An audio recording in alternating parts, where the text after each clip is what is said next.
안녕하세요. 리보 오디오 극장입니다. 오늘 여러분을 찾아갈 이야기는 거친 바다와 지독한 운명을 건너 고향으로 향했던 한 남자의 위대한 대서사시 오디세우스입니다. 오디세우스는 미움받는 사람 혹은 아픔을 주는 자라는 뜻을 지닌 이름인데요. 이타카라는 작은 섬나라의 왕이었던 그는 맹렬한 전사이자 누구보다 뛰어난 지략가였습니다. 신들조차 혀를 내두를 만큼 영악한 꾀를 내어 위기를 벗어나는 인물이었죠.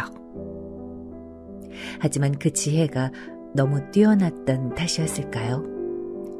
신들은 그에게 가장 혹독한 운명을 선물했습니다. 10년 동안의 참혹한 트로이 전쟁, 그리고 고향으로 돌아가기 위해 바다 위에서 보내야 했던 또 다른 10년의 절망. 이 20년이라는 아득한 시간 동안 오디세우스는 수많은 괴물과 신들의 분노를 마주했습니다. 하지만 그의 영혼을 끊임없이 시험하고 무너뜨리고 다시 일으켜 세운 것은 다름 아닌 6명의 여인들이었죠. 그래서 오늘은 오디세우스가 만난 이 6명의 여인들에 대한 이야기를 해보려고 합니다. 먼저 전쟁의 시작에 서 있던 여자 헬레네 이야기입니다. 이야기는 트로이 전쟁이 터지기 훨씬 전으로 거슬러 올라갑니다. 당시 온 그리스의 영웅과 왕족들이 한 곳으로 구름처럼 모여들었습니다. 바로 세상에서 가장 아름다운 여인, 스파르타의 공주 헬레네에게 구혼을 하기 위해서였죠. 헬레네는 출생부터 의견이 분분한데요. 스파르타의 왕인 틴다레우스와 왕비 레다의 딸로 알려져 있지만 레다가 어느 날 백조로 변신한 제우스와 관계를 맺고 헬레네를 임신했다는 얘기도 있습니다. 신화의 대표적인 전승에서는 헬레네가 제우스의 딸이라는 거죠. 어쨌든 헬레네의 미모는 모든 남자들을 홀리게 만들었다고 합니다. 헬레네에게 구혼하려고 몰려든 사람들 중에는 아킬레우스의 아버지 펠레우스, 당대 최고의 전사 아야스, 위케네의 강력한 왕 아가멤논, 그 쟁쟁한 사나이들 사이에 젊은 오디세우스도 있었습니다. 하지만 오디세우스는 금방 깨달았죠. 헬레네의 아름다움은 그 자체로 시한폭탄이라는 것을 말이죠. 구혼자들 중 누구 한 명이 선택되는 순간 선택받지 못한 나머지 수십 명의 영웅들이 시기와 질투로 칼을 빼들고 스파르타를 피바다로 만들 것이 불보듯 뻔했습니다. 바로 그때 오디세우스의 영리한 두뇌가 움직이기 시작합니다. 그는 헬레네의 아버지인 틴다레우스 왕에게 다가가 은밀한 제안을 건넵니다. 왕이시여, 이대로 헬레네의 남편을 정하면 이 궁전은 피로 물들 것입니다. 구혼자 모두에게 거룩한 맹세를 시키십시오. 헬레네에게 선택받은 남편이 누구든 향후 그 부부에게 위협이 생긴다면 모든 구혼자가 합심하여 그 남편을 돕겠노라고 말입니다. 이른바 틴다레우스의 맹세입니다. 오디세우스가 판을 짠 이 맹세 덕분에 헬레네는 메델라우스와 무사히 결혼할 수 있었고 구혼자들은 피를 보지 않고 각자의 영지로 돌아갔습니다. 오디세우스 역시 이 지혜의 대가로 헬레네의 사촌이자 훌륭한 여인 페넬로페를 아내로 얻어 이타카로 돌아갔죠. 하지만 자신이 만든 이 정교한 맹세의 덫이 훗날 자신의 목을 짓누르는 거대한 사슬이 될 줄은 몰랐습니다. 몇 년 뒤 트로이의 왕자 파리스가 스파르타에서 헬레네를 빼앗아 도망치는 사태가 벌어지고 틴다레우스의 맹세가 발동되었습니다. 메넬라우스와 아가멤논은 온 그리스에 전령을 보내 맹세를 이행할 것을 요구합니다. 사랑하는 아내 페넬로페와 갓 태어난 아들 텔레마코스를 두고 전쟁터에 가기 싫었던 오디세우스는 미친 척하며 밭에 소금을 뿌리는 연기를 펼쳤지만 결국 연기는 들통나고 억지로 전쟁터에 끌려가게 됩니다. 그리고 10년 지루하고 참혹한 전쟁이 이어졌습니다. 오디세우스는 목마라는 거대한 지략을 짜내 마침내 트로이를 잿더미로 만들었죠. 승리의 날 밤, 불타는 트로이 궁전 한복판에서 오디세우스는 피투성이가 된 채 헬레네와 재회합니다. 10년 만이었습니다. 헬레네, 당신이었소. 이 모든 피와 내 동료들의 시체와 10년의 세월을 바친 이유가 정녕 당신이라는 여인 하나 때문이었단 말이오. 불타는 도시 한가운데서 연기를 뒤집어 쓴 헬레네는 여전히 신비로울 정도로 아름다웠으나 그 눈빛은 서늘하게 죽어 있었습니다. 그녀는 자신 때문에 죽어간 수많은 전사들의 비명을 아무 말 없이 듣고 있을 뿐이었습니다. 오디세우스는 끓어오르는 분노와 피로감을 담아 다시 묻습니다. 당신은 대체 왜 스파르타를 버리고 파리스를 따라왔는가? 유혹에 넘어가 바람이 난 것인가? 아니면 억지로 끌려온 납치였는가? 지혜로운 오디세우스님, 아프로디테 여신이 내 마음에 도저히 거역할 수 없는 불꽃을 저질렀을 때 그것은 나의 의지였을까요? 아니면 신의 잔인한 저주였을까요? 내가 파리스의 손을 잡고 밤을 건넜을 때 세상은 나를 탕녀라 불렀고 내가 성에 갇혀 밤마다 눈물로 후회할 때 사람들은 나를 불쌍한 희생양이라 불렀지요. 헬레네는 자의로 도망친 배신자도 그저 무력한 피해자만도 아니었습니다. 그녀는 신들의 잔혹한 장난과 인간의 어리석은 탐욕이 부딪혀 태어난 거대한 원죄의 상흔이자 욕망의 거울이었습니다. 그녀를 되찾기 위해 바친 10년의 피비린내, 그 죄의식의 무게를 짊어진 채 오디세우스는 이제 자신의 고향 이타카를 향해 배의 키를 돌려야 했습니다. 하지만 그것은 고통의 끝이 아닌 더 지독한 유랑의 시작에 불과했습니다. 두 번째 이야기는 남자를 돼지로 만드는 여자 키르케 이야기입니다. 트로이를 떠난 오디세우스의 함대는 포세이돈의 분노와 수많은 괴물들을 만나며 하나둘 파멸해 갔습니다. 피로와 공포에 지친 선원들을 태운 마지막 배 한 척이 도달한 곳은 에아이아. 태양신 헬리오스의 딸인 마녀 키르케가 사는 섬이었습니다. 오디세우스는 22명의 선원과 수장 에우릴로코스를 보내 섬을 탐색하게 했습니다. 숲 깊은 곳, 붉은 돌로 지어진 웅장한 궁전에 다다랐을 때 그들의 귀에 믿을 수 없이 아름다운 노랫소리와 배틀소리가 들려왔습니다. 궁전 문을 열어준 키르케는 친절한 미소로 지친 나그네들을 맞이했습니다. 치즈와 보리가루, 그리고 향기로운 와인을 대접했죠. 굶주린 선원들은 정신없이 음식을 탐했습니다. 하지만 그 달콤한 술 속에는 인간의 형상을 앗아가는 마법의 약초가 들어있었습니다. 키르케가 지팡이로 그들을 치자 전사였던 사나이들은 순식간에 주둥이가 길어지고 털이 나더니 순식간에 돼지로 변해버렸습니다. 그들의 내면에 잠재되어 있던 동물적인 탐욕과 본능을 키르케가 밖으로 끄집어낸 것이었습니다. 유일하게 수상함을 느끼고 밖에 숨어있던 에우릴로코스만이 도망쳐 나와 오디세우스에게 이 비극을 전했습니다. 동료를 구하기 위해 혼자 궁전으로 향하는 오디세우스 앞에 전령의 신 헤르메스가 나타나 마법을 무력화하는 전설의 약초를 전해줍니다. 오디세우스는 키르케의 궁전에 들어가 와인을 망설임 없이 마셨습니다.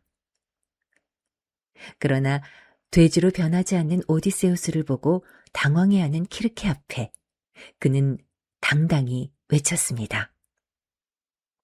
나는 이타카의 왕 오디세우스다. 내 동료들을 당장 인간으로 돌려놓아라.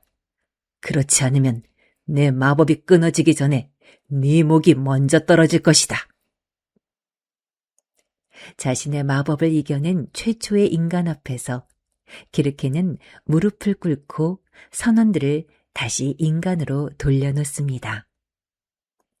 그리고 자신을 믿지 못하는 오디세우스에게 키르케는 두 사람이 침대에서 함께 사랑을 나누면 서로를 믿을 수 있을 것이라고 말하고 침실로 이끌죠.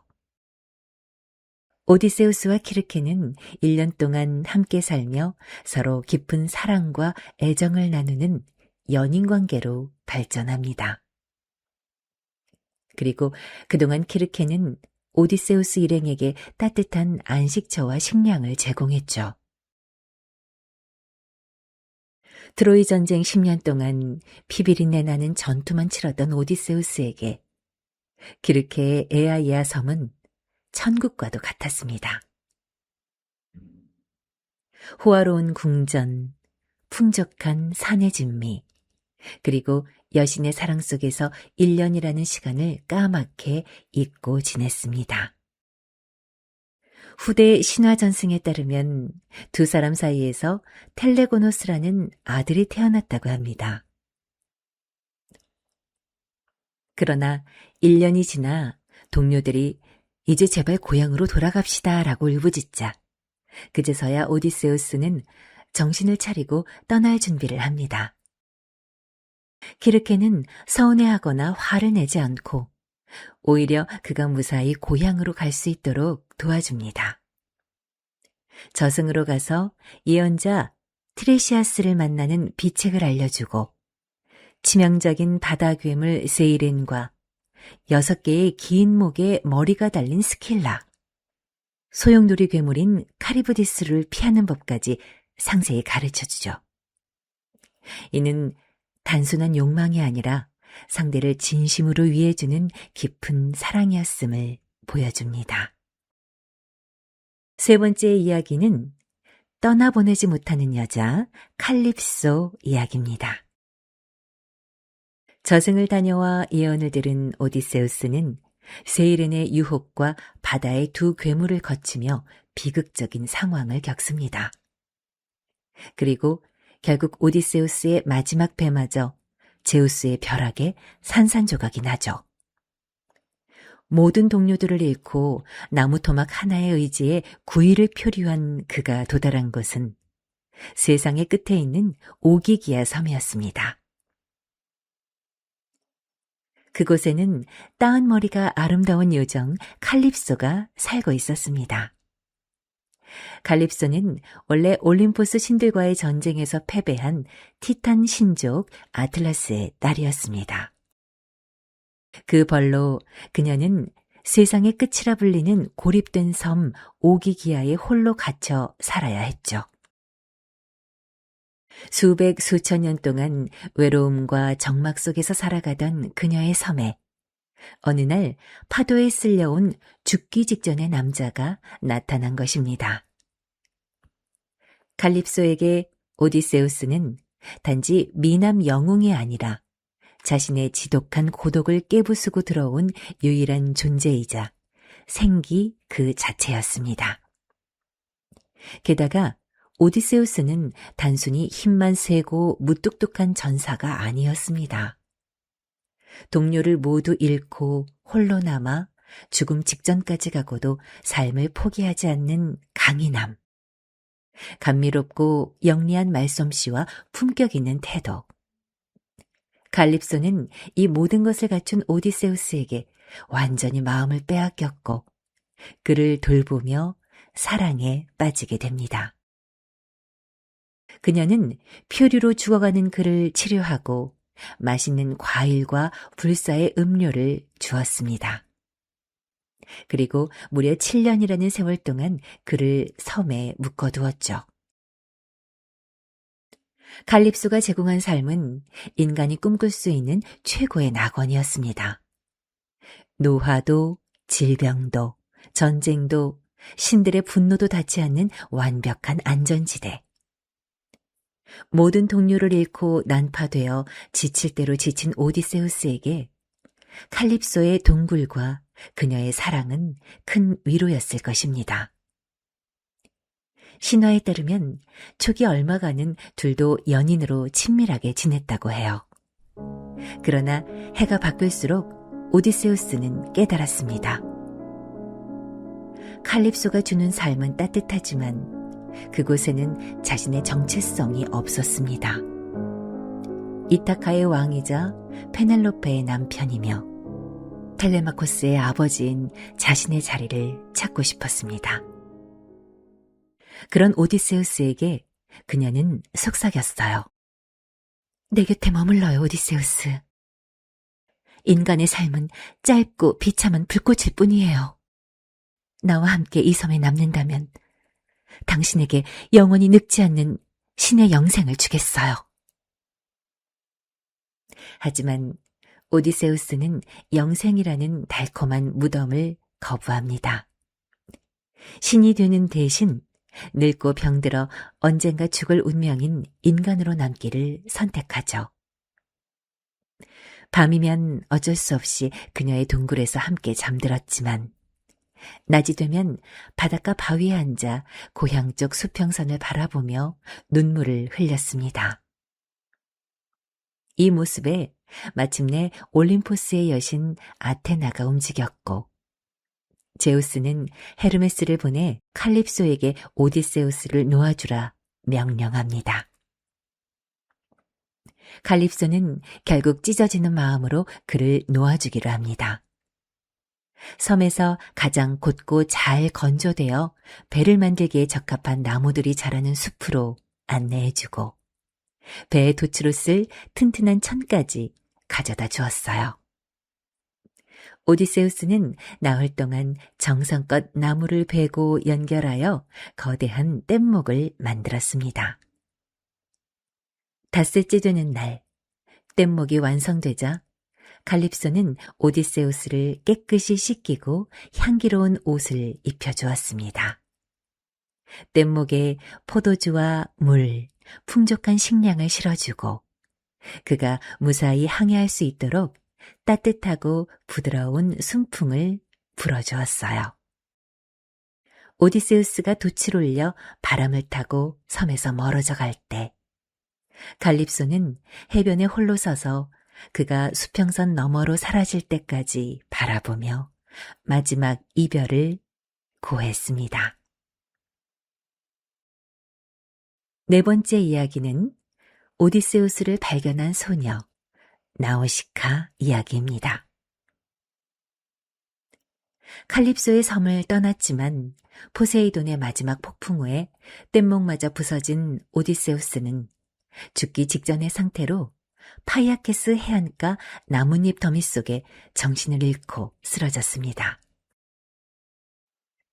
그때 그를 깨운 것은 빨래를 하러 해변으로 나온 파이아케스국의 공주 나우시카와 하녀들의 웃음소리였습니다.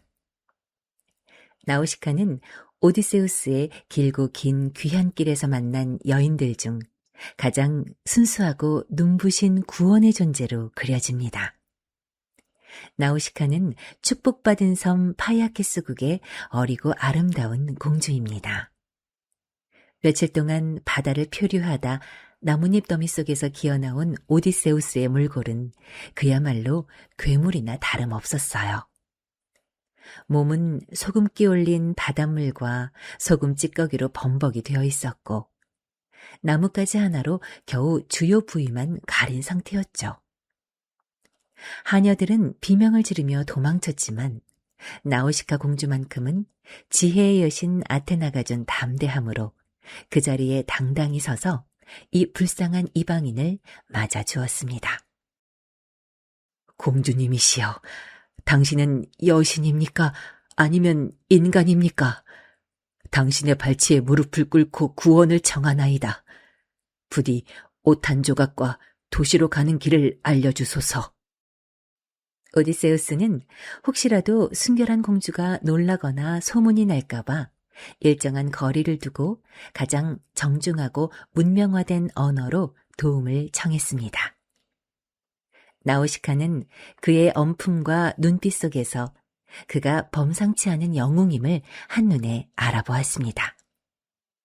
공주는 그에게 기름과 옷을 주어 씻게 한 뒤 음식과 포도주를 대접했습니다. 공주는 자신이 거친 이방인 사나이를 데리고 성 안으로 들어가면 사람들의 괜한 소문이나 오해가 생길 것을 우려했어요. 그래서 오디세우스에게 성 밖의 숲에서 잠시 기다렸다가 나중에 따로 왕궁으로 들어오라고 일러주는 영리함도 보여줍니다. 오디세우스가 왕궁에 들어와 대접을 받을 때 파이아케스 왕국의 맹인 궁정시인 데모도코스가 비파를 타며 트로이 목마와 오디세우스의 용맹에 대한 노래를 부르기 시작합니다. 자신의 과거와 먼저 죽어간 동료들의 이름이 노래로 울려 퍼지자 구석에 앉아있던 오디세우스는 보랏빛 겉옷으로 얼굴을 가리고 눈물을 터뜨렸습니다. 10년의 피비린내 나는 전쟁, 10년의 비참한 표류, 세상 그 누구 앞에서도 약한 모습을 보이지 않던 천하의 지략가가 전쟁의 비극을 모르는 순수한 나우시카 공주의 나라에서 자신의 지난 날을 마주하며 마음껏 울었던 것입니다. 이를 본 알키노우스 왕이 노래를 중단시키고 이유를 묻자 오디세우스는 비로소 정체를 밝힙니다. 나는 라에르테스의 아들, 지략가로 세상에 이름이 알려진 이타카의 왕, 오디세우스입니다. 이 순간 연회장에 있던 나우시카와 공주와 왕, 왕비, 그리고 모든 파이아케스 귀족들이 그 불쌍한 표류자가 다름 아닌 지중해 전체를 호령하던 전설적인 영웅 오디세우스라는 사실을 알게 됩니다. 오디세우스가 씻고 난 뒤 아테나 여신이 그의 몸에 신성한 매력을 더해주자 나우시카는 그에게 완전히 마음을 빼앗겼습니다. 그녀는 은근히 이 멋진 영웅이 자신의 남편이 되기를 바랐지만 오디세우스의 마음이 오직 고향과 아내에게 향해 있음을 알고 깔끔하게 그를 보내주기로 결심하죠. 떠나는 배를 타기 직전 나우시카는 오디세우스에게 마지막 인사를 건넵니다. 이방인이여, 고향이 돌아가시거든 언젠가 저를 기억해 주세요. 당신에게 첫 생명을 되찾아준 사람이 바로 저라는 것을요. 오디세우스는 나우시카에게 평생 감사할 것을 맹세하며 배에 올랐습니다. 나우시카는 피폐해진 오디세우스의 영혼을 정화해준 순수와 구원의 상징이었습니다. 5번째 여인은 영웅을 만든 여신 아테나입니다. 나우시카 공주와 파이아케스 사람들의 도움으로 마침내 바다를 건넌 오디세우스. 그가 눈을 떴을 때 주변은 자욱한 안개로 가득 차 있었습니다. 20년 만에 밟은 고향 땅 이타카였지만 신들이 안개를 씌워놓았기에 그는 자신이 어디에 있는지 모르고 절망했습니다. 그때 양치기 소년의 모습으로 변장했던 지혜의 여신 아테나가 본래 눈부신 여신의 모습으로 나타났습니다. 아테나는 오디세우스가 트로이 전쟁을 누빌 때부터 그를 지켜본 수호신이자 그의 영혼에 새겨진 냉철한 이성 그 자체였습니다. 그동안 왜 자기를 돌봐주지 않았느냐고 원망하는 오디세우스에게 아테나는 이렇게 말합니다. 오디세우스, 포세이돈의 분노에서 너를 완전히 구하지 않은 것은 내가 시련을 거치며 진정한 영웅으로 완성되기를 기다렸기 때문이다. 칼립소의 영생도 기르케의 마법도 내 의지를 꺾지 못했다. 그러나 진짜 싸움은 이제부터다. 그리고 오디세우스에게 궁전의 참혹한 실상을 알립니다. 108명의 무도한 청혼자들이 궁전의 무단으로 들어앉아 매일 소와 양을 잡아먹으며 아내 페넬로페에게 재혼을 강요하고 아들 텔레마코스를 암살하려 한다는 사실을 말이죠. 만약 오디세우스가 반가운 마음에 왕의 모습으로 당장 궁전에 달려갔다면 108명의 칼날에 목숨을 잃었을지도 모릅니다. 아테나는 그에게 지혜를 내립니다. 지팡이로 그를 터치하여 번쩍이는 영웅의 모습을 볼품없는 늙은 거지의 형상으로 바꾸어 버렸어요. 아테나는 오디세우스에게 무조건적인 기적을 베풀지 않았습니다. 대신 그가 분노에 찌들어 자멸하지 않도록 냉철한 판단력과 전략을 일깨워 주었죠. 아테나 여신이 올림포스의 수많은 영웅 중 유독 오디세우스를 가장 아끼고 편애했던 이유는 아주 명확합니다. 그리스 신화의 다른 영웅들과 달리 오디세우스가 아테나 여신 본인의 성격과 본질을 가장 똑 닮은 인간이었기 때문입니다. 오디세이아 13권에는 고향 이타카에 도착한 오디세우스와 아테나가 서로 만나는 장면이 나오는데 여기서 아테나가 오디세우스에게 가장 애정하는 이유를 직접 털어놓습니다. 아테나는 전쟁의 여신이지만 아레스처럼 맹목적이고 잔인한 폭력의 전쟁이 아니라 전략, 지략, 이성, 절제의 전쟁을 관장하는 여신입니다. 신화 속 대부분의 영웅은 압도적인 신체적인 힘과 무력, 혈기에 의존했습니다.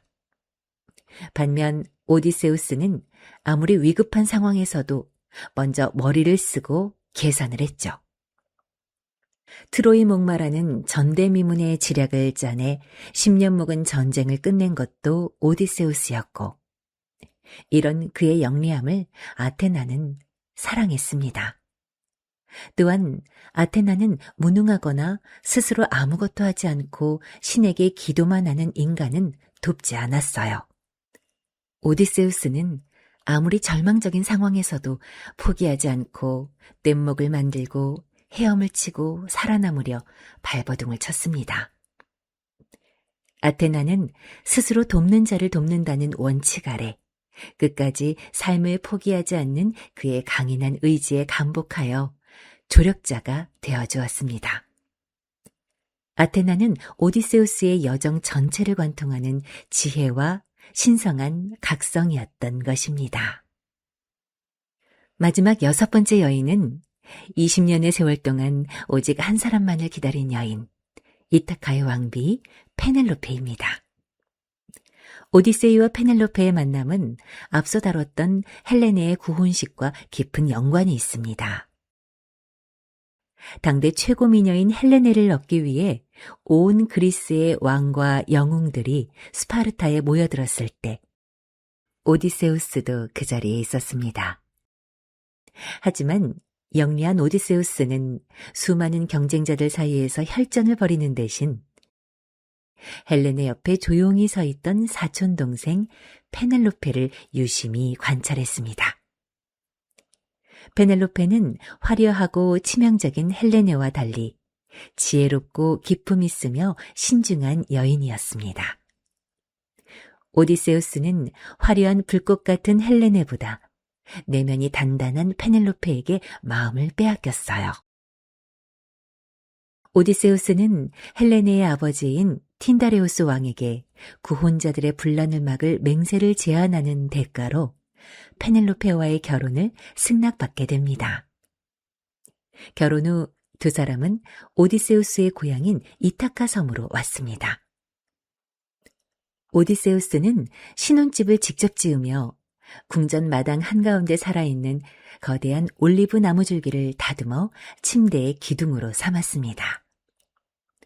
뿌리가 땅속 깊이 박혀 절대 옮길 수 없는 이 침대는 누구도 흔들 수 없는 영원한 신뢰를 상징하는 둘만의 은밀한 비밀이었습니다.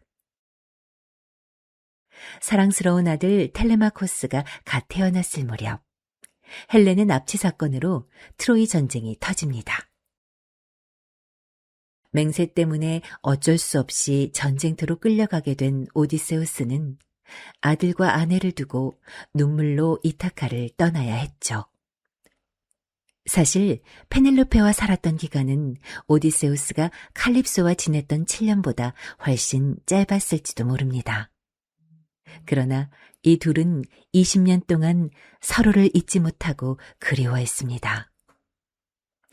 오디세우스가 전사했다는 소문이 돌자 108명의 무도한 귀족 청혼자들이 궁전의 무단으로 들어와 매일 잔치를 벌이며 페넬로페에게 재가를 강요했습니다.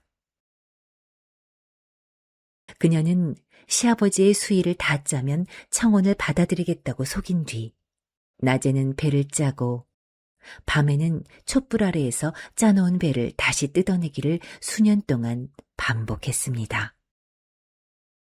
지혜의 여신 아테나를 닮은 오디세우스의 아내답게 지혜와 꾀로 자신의 순결과 아들의 목숨을 지켜낸 것이죠.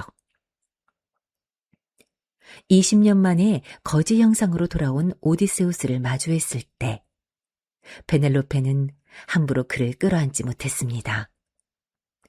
지난 20년 동안 수많은 속임수와 사기꾼을 겪으며 마음의 문을 꽁꽁 닫았기 때문입니다. 페넬로페는 그가 진짜 오디세우스인지 확인하기 위해 마지막 암호를 던집니다. 하녀들아, 저분을 위해 침실 밖에 있는 우리의 침대를 꺼내어 잠자리를 정돈해드리거라. 이 말을 들은 오디세우스는 쿵하고 가슴이 내려앉으며 분노와 슬픔이 섞인 목소리로 부르짖었습니다. 페넬로페, 침대를 밖으로 꺼내다니 그게 무슨 말이오? 땅속 깊이 뿌리를 내린 올리브 나무를 베어내지 않고서야 그 누가 침대를 옮길 수 있단 말이오? 순간 페넬로페는 무릎을 꿇고 눈물을 흘렸습니다. 수많은 신들과 여인들의 유혹 속에서도 두 사람만이 아는 사랑의 상징을 가슴에 품고 돌아온 진짜 남편임을 확인했기 때문입니다. 바다의 파도도 마녀의 마법도 신들의 영생도 갈라놓지 못한 두 사람. 오디세우스는 수많은 여인을 거쳐 마침내 자신의 유일한 안식처이자 완벽한 고향 페넬로페의 품으로 돌아왔습니다. 헬레네가 남긴 원주의 상은, 기르케가 던진 본능의 시험, 칼립소가 유혹한 안주의 감옥, 나우시카가 선사한 순수한 치유, 아테나가 일깨운 냉철한 지혜, 그리고 마침내 페넬로페에 도달하여 완성된 사랑과 귀환까지. 오디세우스가 만난 6명의 여인은 그가 거쳐온 삶의 구비구비이자 자신을 형성한 영혼의 조각들이었습니다. 우리가 살아가는 삶 역시 어쩌면 오디세우스의 바다와 닮았을지도 모릅니다. 수많은 유혹과 시련, 고독과 상처를 거치면서도 마침내 잃어버렸던 나 자신의 진정한 모습을 찾아 들어가는 위대한 유랑일 것입니다. 오늘 오디오 극장이 준비한 오디세우스의 대서사시는 여기까지입니다. 여러분, 감사합니다.